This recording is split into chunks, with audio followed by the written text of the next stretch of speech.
Hello guys, welcome to my vlog and welcome to my YouTube channel, LE Style Mix Vlog. So, dito ako sa taas ngayon guys, update natin yung tanim ko na sibuyas. Tingnan nyo ha.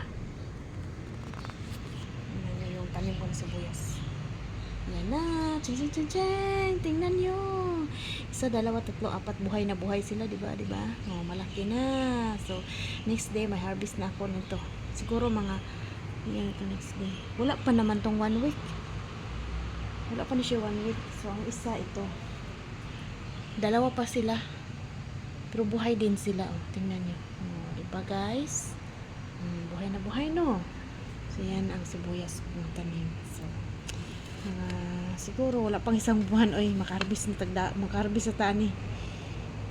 Pag harvest nito, di lang siya anuhin. Huwag lang yung ubusin yung ano niya.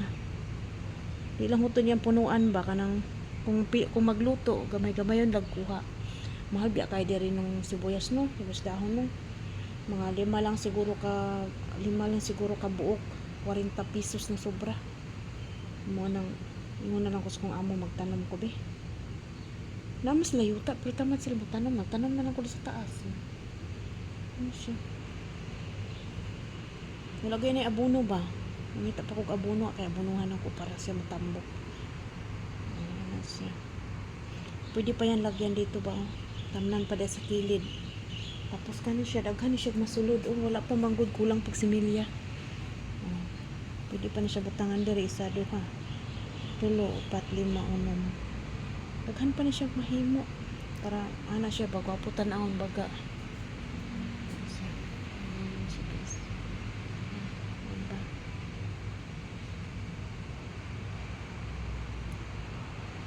Di ba maganda tingnan no?